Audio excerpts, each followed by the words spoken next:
বাংলার আর পথ দিয়ে হাজার বছর চলি পলি মাটি কোমরে আমার চলার চিহ্ন ফেলে ১৩০০ নদী শুধায় আমাকে কোথা থেকে তুমি এলে আমি যে এসেছি জয় বাংলার বজ্রকণ্ঠ থেকে আমি যে এসেছি ৭১-এর মুক্তিযুদ্ধ থেকে এসেছি আমার পেছনে হাজারো চরণ চিহ্ন ফেলে শুধাও আমাকে এতদূর তুমি কোন প্রেরণায় এলে পরিচয় আমি বাঙাল আমার আছে ইতিহাস গর্বে কখনোই ভয় করি না গো আমি উদ্যত কোনো খড়গে শত্রুর সাথে লড়াই করেছি স্বপ্নের সাথে বাস অস্ত্রীয় শান দিয়েছি যেমন শস্য করেছি চাষ একই হাসি মুখে বাজাইছি বাঁশি গলায় পড়েছি পাশ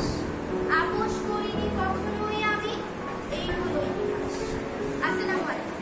আজকে আমরা অষ্টম শ্রেণীর লেখা শাখার শিক্ষার্থীরা ইতিহাস ও সামাজিক বিজ্ঞান বিষয়ে মূল্যায়নের অংশ হিসেবে ৭১-এর চেতনা নামক অনুষ্ঠানটির আয়োজন করেছি। অনুষ্ঠানটির উপস্থাপিকা হিসেবে আছি আমি মারিয়াম আমিন তাসনিম। ৭১ সালের ৭ই মার্চ দেশে তখন ভয়াবহ অবস্থা। বাঙালিদের অধিকার আদায়ের প্রচেষ্টা চলছে অনবরত। মধুখালী গ্রামের দুজন ছেলে আরাম ও শরীফ বসে আছে বড় বটগাছের নিচে, সাথে একটি রেল। শরীফ রেডিও আমরা মেডিকেল নামকর খারাপ দেখতাছি একদম খেলি হইতাছে এবারে সংগ্রাম আমাদের মুক্তির সংগ্রাম, এবারে সংগ্রাম স্বাধীনতার সংগ্রাম। জয় বাংলা। শুনে শুনে কি বলো বাংলাদেশের আমি নিজে কোথায় শুনি তার মানে আমরাও স্বাধীন হবো এদেশের মাটির একটা কণাও আমরা উপহাতে চালিয়ে দেবো না লাগলে নিজেকে দিব তাহলে দেশ স্বাধীন করে যাবো ইনশাআল্লাহ। এবারে সংগ্রাম মুক্তির সংগ্রাম, এবারে সংগ্রাম স্বাধীনতার সংগ্রাম, মুক্তির সংগ্রাম, এবারে সংগ্রাম আমাদের স্বাধীনতার সংগ্রাম। আরে কি হইছে এত জায়গাটাছিস কেন কত আগে বসো তো মা কিসে ক তুমি জানো কি হইছে কিসে যুদ্ধ শুরু হইব যুদ্ধ এটা আবার আজকে বঙ্গবন্ধু ভাষণ দিছে এ কইছে আমরাও স্বাধীন হব হ্যাঁ আল্লাহ রক্ষা করবে।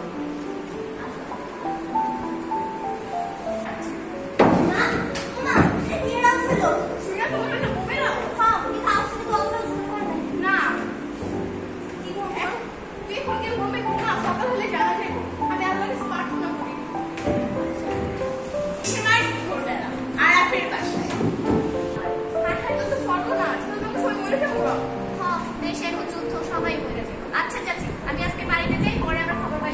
খবর হয়েছে জানাবো ইনশাআল্লাহ। আর আমিও বাড়িতে বাড়ি গেলাম এটা বলে সাথে না রে আমরা একটা আত্মীয় কথা দেখি ওখান যাই মা শুনো তুমি হ্যাঁ জানো দেশে যুদ্ধ শুরু হয়েছে হ্যাঁ এটা তো জানি যুদ্ধ কবে শুরু হইল তুই জানোস না আজকেই শুরু হয়েছে নাকি আমি তো শুনছি যুদ্ধে গেলে সবাই মরে যায় তাইলে কি আমরা সবাই মরে যাবো তোর পাগল আমরা কি না মনো ইনশাআল্লাহ আমরা সবাই বাইচা থাকবো আর স্বাধীনতা লইয়াই আইবো হ্যাঁ আল্লাহ আমাদের সহায় হোক। ৩০শে মার্চ বিকালে বটগাছ তলা। আচ্ছা ঠিক আছে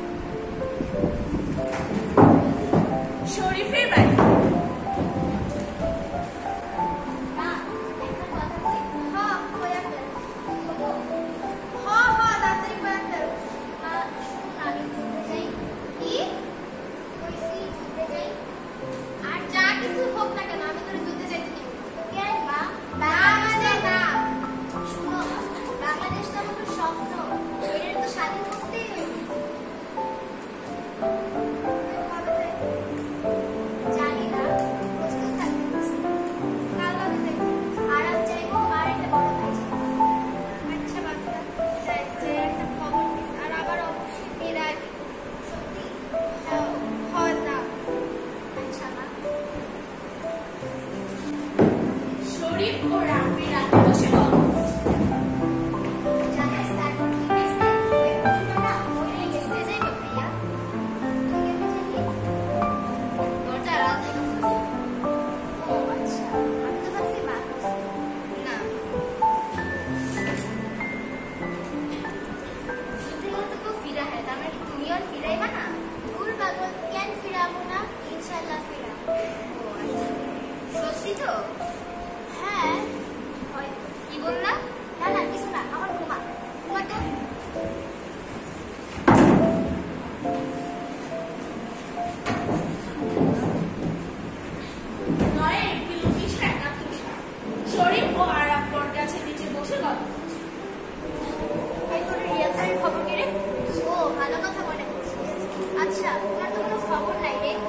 পাঠায় কিছু? না, ওগুলো কোনো খবর পাঠায় নাই। আচ্ছা আচ্ছা, কিছু বলো জানিস কেন? আচ্ছা তুই চিন্তা করিস না। আচ্ছা ঠিক আছে, বাড়ি বাড়ি চলছে। 11ই এপ্রিল 1971 সাল বিকেলবেলা মালিহা ও তার বন্ধু শিমুল খেলছে।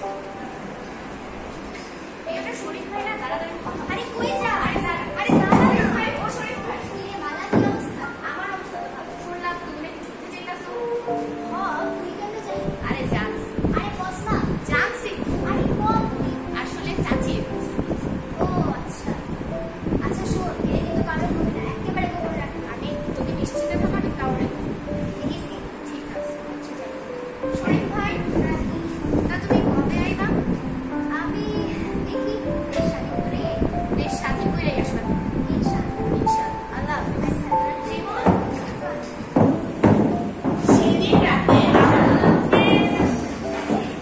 সেদিন রাতে আরাফের বাসায়।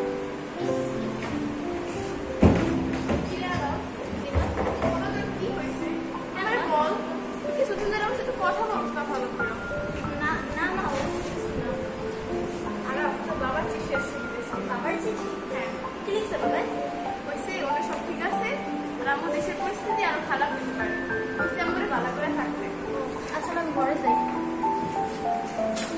আরাফ, শোনা মা, তুমি জানো কেন? শরীফের মা মরে মা জানো যাবি যখন যা, কিন্তু কিন্তু কি? কিছু খারাপ মানে না।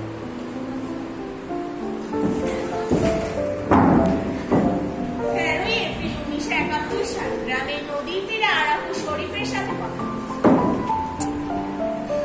এই, তোর রিয়াজ ভাই কিছু বলছে রে?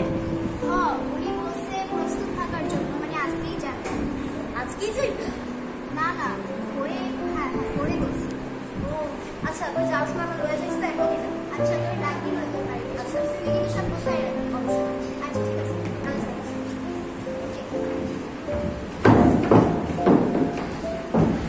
শরীফের বাসায়। মা, আমি কালকেই যাবো। কাল রাতে যাইবি? ওই যে আরাম যাইব। আমি সব কিছু গোছাই রাখছি না, পরে যাওয়া হবে। আর বড় ভাইয়েরা যাইব। কবে ফিরাইব ভাইয়া? আমি দেশ স্বাধীন করেই ফিরাবো নাকি? তাহলে আমারও নিয়ে যাও, আমিও যাবো তোমার লগে। আরে তুই গেলে মায়ের খেয়াল রাখবো কেনা? তুই তো থাকতেই পারি। তাহলে তুমি তাড়াতাড়ি ফিরাইবা। আচ্ছা, তুই মায়ের খেয়াল রাখিস। সত্যি তো? হ্যাঁ। সরি, যাওয়ার আগে হয়ে চাইছিলাম আর আবার ফিরে আসবো। জানো সে তো আমি এখন আমার তুমি নিজের খেয়াল রেখো না। এক্সাম তুই খেয়াল রাখি। তাহলে যাই এখন। শরীফ আরাফের বাড়িতে পৌঁছে তাকে ডাকল। কি রে, তুই জানি না এখনই বের হবি? হ্যাঁ, এখনই যাওয়া। মা, আমি গেলাম। হ্যাঁ, এখনই যাবি? আরাফ, তুই শরীফের খেয়াল রাখবি আর শরীফ তুই আরাফের খেয়াল রাখবি। তোদের সাথে আমার একজন মায়ের দোয়া আছে, তুই অবশ্যই পারবি আমাদের বাংলাকে ফিরে রাখতে। তুমি নিজের খেয়াল রেখো মা। খেয়াল রাখবি, তাহলে নিজের খেয়াল রাখবি। চাষি আমি খেয়াল রেখো। তোরা ফিরে রাখবি। যাই। আরাফের বাড়ি থেকে বের হয়ে তারা দুইজন মালার বাড়িতে গেল। মালা, এই মালা। কিরে, আরাফ ভাই, শরীফ ভাই কোথায়? ওরে, আমরা ঘুরতে যাইতেছি। হ্যাঁ, তাড়াতাড়ি। এখন সবই যাওয়া দরকার। ঠিক আছে। আর শোন, তুই কিন্তু কাউরে করিস না, নিজে যাইলে তোমরা নিশ্চিন্তে থাকো, আমি তাহলে আর নাচে খেয়াল রাখিস। ঠিক আছে। তোমরা কিন্তু দেশ স্বাধীন করেই আসবে। আমরা খেয়াল রাখিস। ঠিক আছে, আমি সাবধানে থাকছি। ভালোভাবে যাই। আল্লাহ হাফেজ। আল্লাহ হাফেজ। এরপর তারা পাশের গ্রামে পৌঁছালো ও রিয়াজের সাথে দেখা করল।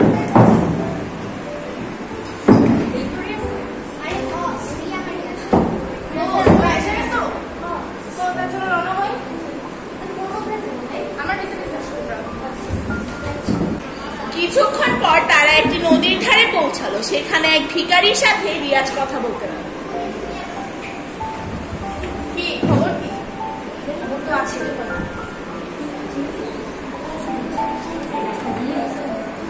দিয়ে ওই দিকে যাবেন। ওইদিকে গেলেও পাশে গেলে বামে একটা আর্মি ক্যাম্প আছে।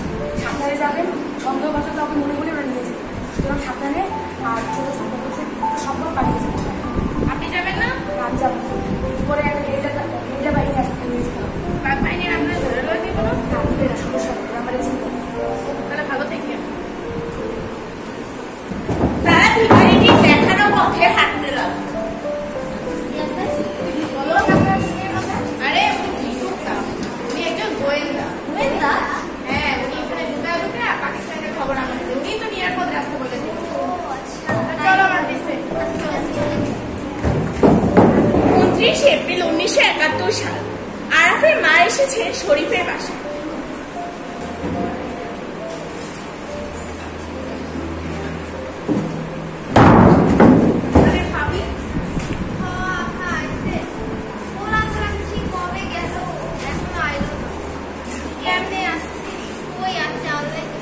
তখন মালা এলো হাতে চিঠি।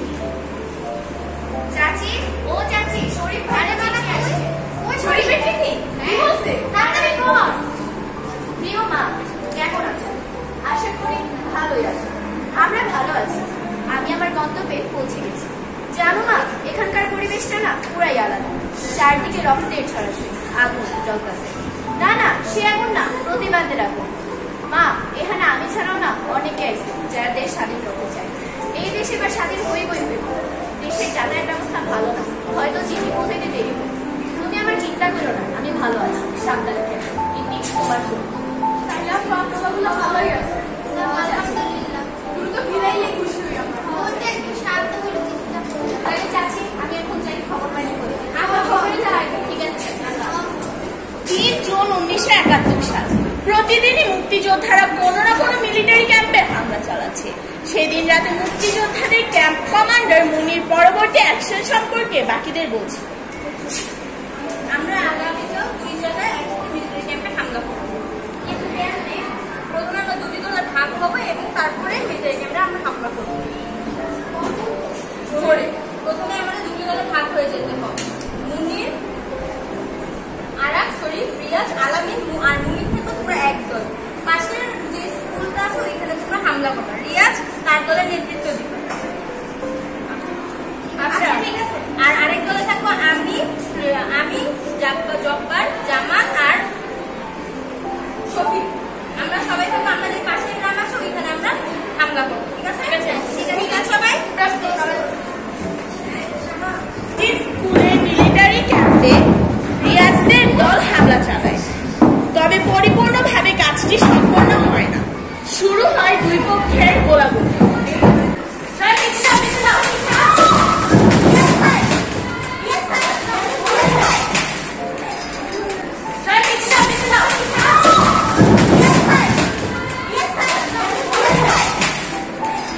কোনোরকমে তারা তাদের ক্যাম্পে পৌঁছালো। রিয়াজ ভালোভাবে হাঁটতেও পারছে না, তার পায়ে গুলি লেগেছে। তার চিকিৎসা শুরু হয়েছে, তবে এই ঘটনার পরে বেশ কিছু যোদ্ধা ভয় পেয়ে যায়। সেদিন রাতে শরীফ ও আরাফ চল না আমরা চলে যাই।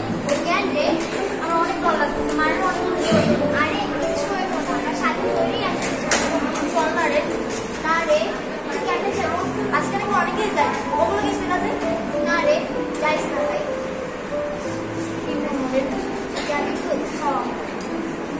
আচ্ছা যা, কিন্তু আমি যাইতে পারবো। আচ্ছা, তুই মায়ের খেয়াল রাখবি। ঠিক আছে? আচ্ছা ঠিক আছে, চল।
পুরো।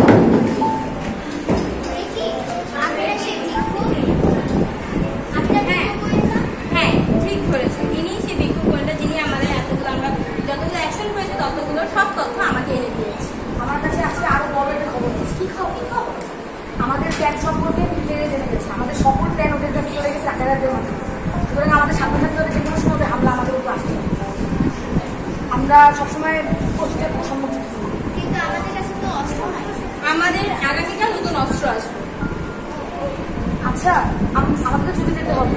আর ছুটি যাওয়ার আগে আমাদের কিছু পরিকল্পনা আছে। আমি মিলিটারি ক্যাম্পে যাবো, ওদের অস্ত্র সম্পর্কে জেনে আসবো, ওদের অস্ত্র কতটুকু আছে এগুলো জানতে হবে আমাদের। আমার সঙ্গে আরো একজনের প্রয়োজন। চলো আজকে রাতে আবার যেতে হবে। চলো। তারা আর কখনো ফিরে আসেনি। একদিন হঠাৎ একটি অ্যাকশনে ভয়াবহ গোলাগুলি শুরু হয়। সেখানে একটি গুলি এসে লাগে শরীফের দিকে, পড়ে যায় শরীফ।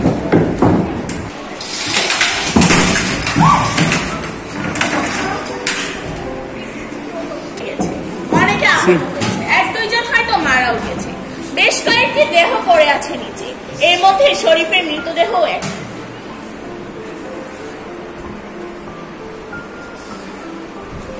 দাঁড়াও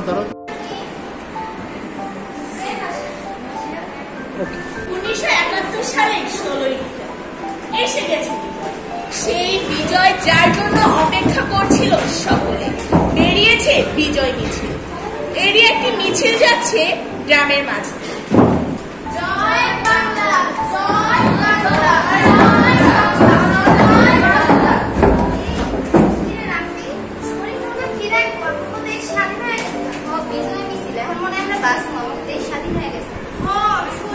কতদিন দেখি না, ভাইয়াও ফিরাইব। 23 ডিসেম্বর 1971 সাল শরীফদের ঘরের দরজায় কেউ আওয়াজ করলো। রাফি দরজা খুলল। চাচি, ও চাচি, আরে মালা তুই শরীফ করে না? তো জানি না চাচি, তবে একটা খবর আছে। কি খবর? তাড়াতাড়ি কর। শুনলাম নদীর তীরে নাকি লাশ পড়ে আছে। লাশ? কাকু লাশ? কাকু চাচি, চলো দেখি। হ্যাঁ হ্যাঁ, তাড়াতাড়ি চল। মালা, রাফি ও শরীফের মা পৌঁছালো নদীর ধারে। দুটি লাশ। শরীফ, এই শরীফ, ওই তুই? হাই, এই রে শরীফ করে। ওই শরীফ এখানে নাই। শরীফ নাই। বাবা কি কর? হাই আল্লাহ, শরীফ আইবো না মানে? আরাফ ভাই ডাকা উচিত, ও তো চিনতে পারি। আরাফ ভাই, ও আরাফ ভাই। আরে আরাফ সাসে, লাশগুলো একটু দেখো তো কে বলে, আমরা তো চিনি না। শরীফ করে রিয়াজ ভাই। তার লাশ দুটিকে চিনতে বেশি দেরি হলো না। এই হলো সেই রিয়াজ আর সেই গোয়েন্দা। হায় আল্লাহ, আমার শরীফ করে। আমার শরীফ নদীর ধারে বসে আছে শরীফের মা। এভাবে শরীফের বিধবা মা নদীর তীরে শরীফের জন্য অপেক্ষায় নদীর তীরে বসে। তার শরীফ কখন আসে